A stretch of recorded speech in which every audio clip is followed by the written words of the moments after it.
Testing, testing. Is my mic working? Hello, hello. Hello and welcome to Avenging Past 7 and our day 6 of the APGains Farming Guide playthrough.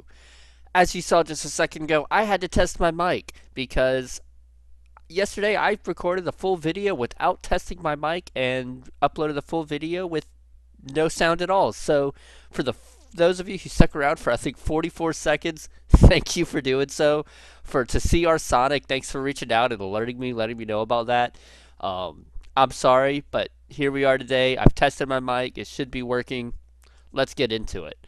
So yeah, I was checking out the analytics of my past 5 videos, and I'm enjoying it. I'm excited about it. Looks like day 1 is up to 50 views right now, and I'm proud of that. I'm proud to see that 50 different people have watched at least some of my videos, and I'm liking it.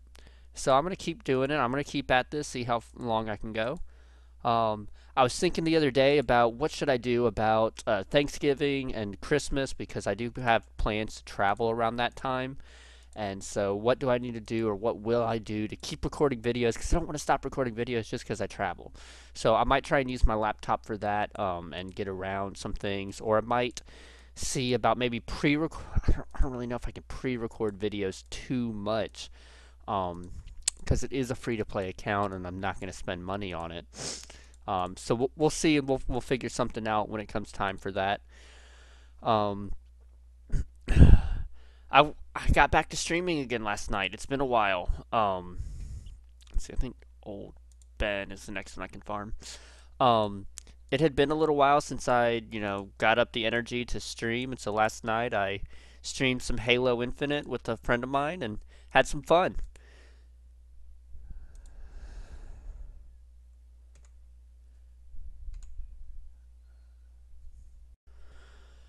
All right. So I was thinking, trying to figure out what's some stuff I can talk about while I'm here today, while we're recording. And I keep thinking about Clone Wars every once in a while. Clone Wars gets in my head and then it doesn't get out. So I might start another watch through soon and enjoy some more Clone Wars because Clone Wars it's just good. Dave Filoni, he learned a lot from George Lucas, and he learned a lot of good things from George Lucas.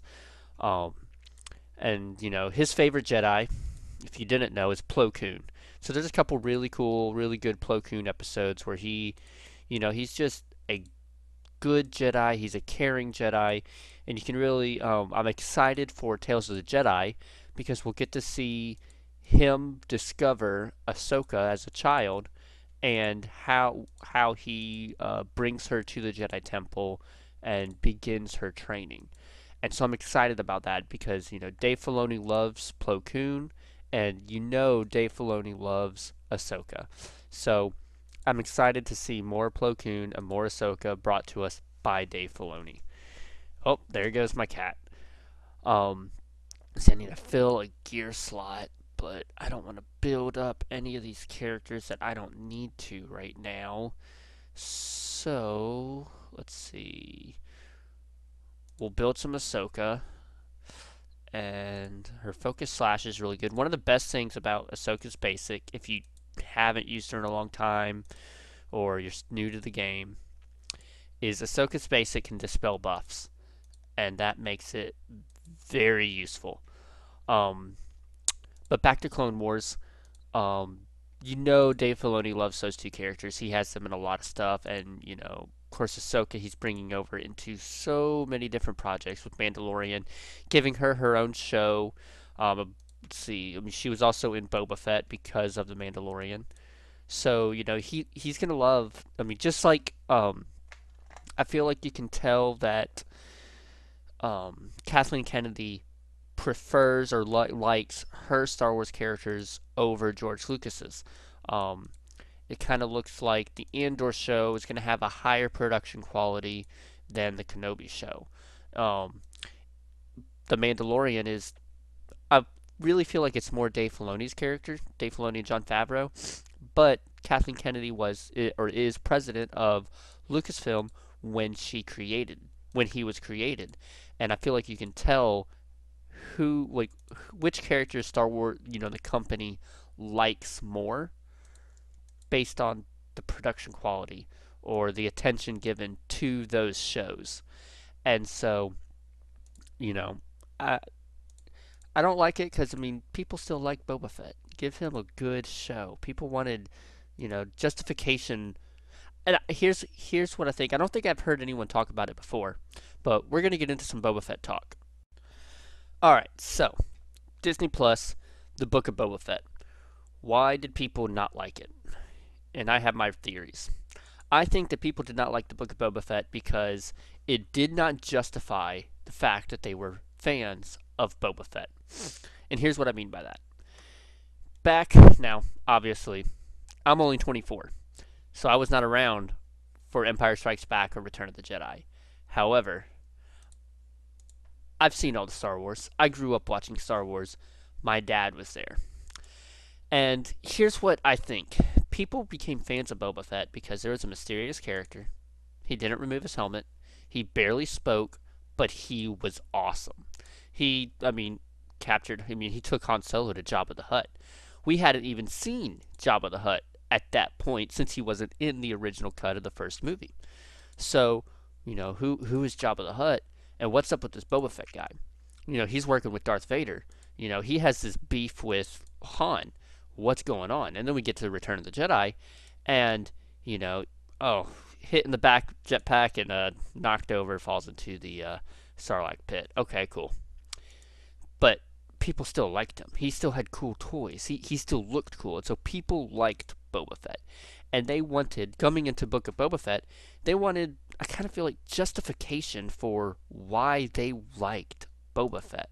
Why Boba Fett was so cool, because he's gotten so little screen time. Even Jango Fett, I think, would have had more screen time than Boba, and Jango Fett had a really cool fight against ObiWan. In the rain on that platform on Kamino. I believe he shot fire out at him, shot his rocket at him. Almost took him out into the water. It was a cool fight, and as a kid, I loved the fight. Even today, if I watched it, that's a cool fight. So, people wanted justification. I think I don't want to waste resources that I don't need to, but none of my other characters are ready. We are only going to follow the farming guide. So I will not use those resources. So, they wanted justification for why is Boba Fett so awesome? Why should they be such a big fan of Boba Fett? They wanted to see him do something as amazing as his, opening scene in Mandalorian Season 2, where he's fighting off the stormtroopers on that planet where Grogu's calling out to the Jedi. They wanted to see that level of Boba Fett again, and we got small snippets, but for the most part, it still seemed like Boba Fett was just he was just too much like Jabba, almost. Like, he sat around, he didn't do much, and when he did something, he was getting knocked over. So I feel like people were upset because of that.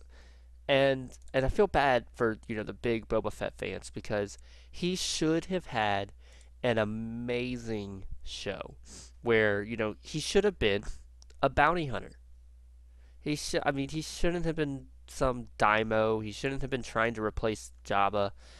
Or if he was, he should have been doing it by asserting his dominance as a bounty hunter on why should other bounty hunters work for him, because he's the best bounty hunter. He should have been doing some awesome stuff. He should have been going and taking out rancors. He should have been capturing, other bounty hunters. And I feel like we should have seen other bounty hunters in the show. We saw Cad Bane, which was an awesome surprise. I liked that. We got introduced to Black Chrysanthemum, which I had never heard of before. I might have seen pictures on Facebook, but I didn't worry about remembering it because it was a comic book character. So that was cool. But where's Bosk? Where was IG-88? Where was Dengar? These characters who have relationships to Boba Fett, but we haven't seen in 30 years.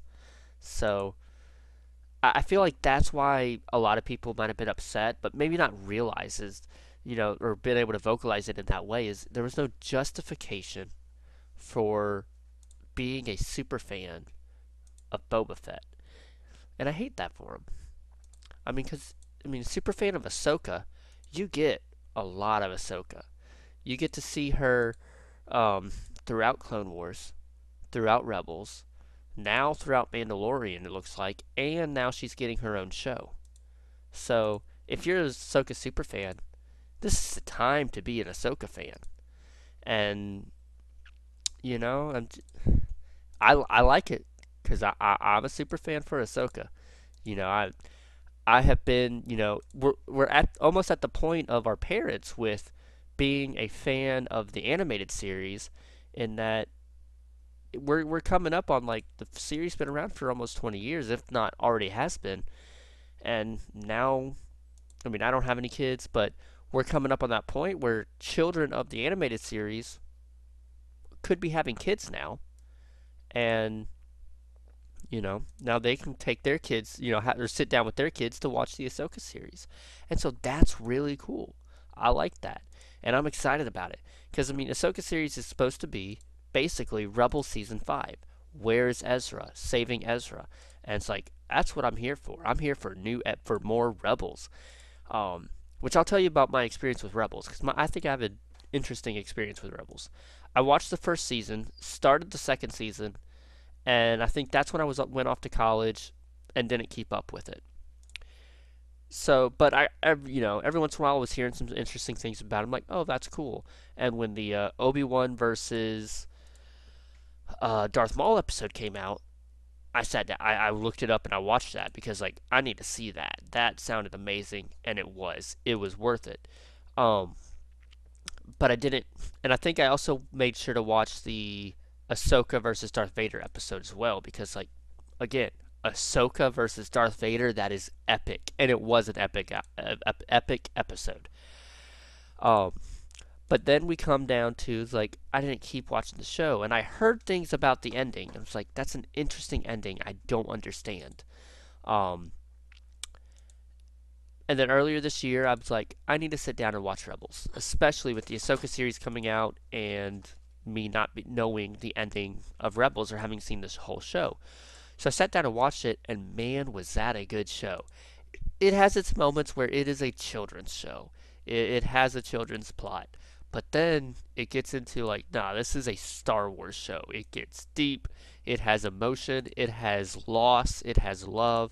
It has stakes. It has sacrifice. And it's like, that's what you want out of Star Wars. Loss, love, stakes, sacrifice. That's what makes real Star Wars. I mean, that is Empire Strikes Back. Han and Leia are battling with this love for each other. Um, Luke is, working on training, and, he, you know, so there's love, there's loss. Luke loses his hand, but also the team loses Han. The and stakes of, like, what's going on. Like, the ending stakes really is, who is Darth Vader? He's claiming to be Luke's father, but Obi-Wan said that Luke's father died. So, there's some big stakes, as well as what's going to happen to Han. And the sacrifice of, Luke going and facing Darth Vader, ready to end his life just so that Darth Vader loses this potential. So he throws himself off the ledge because he is not willing to allow himself to be tempted to join the dark side. He looks at Darth Vader. He sees that Darth Vader wants him to be an apprentice. He's going to try to get him to join the dark side, and Luke says no, and throws himself off the ledge. He would rather die than become a puppet of the Empire. It's like high stakes, love, high loss. It mostly ends on a sad note, except for that ending scene that they stuck in there just so it would end on a high note. With the team standing on, I believe it was home one, might not have been home one. But great movie. But like, that's what Rebels as a show was. It had all of those beats, and then it had a little extra, and the flying lightsabers. But I'll end it there tonight, or for this morning, folks. Thank you for joining. Please like, subscribe, hit the notification bell. Please drop a comment. Let me know. What did you think of Rebels? If you've seen it, if you haven't seen it, please drop a comment. Let me know. Y'all have a good day.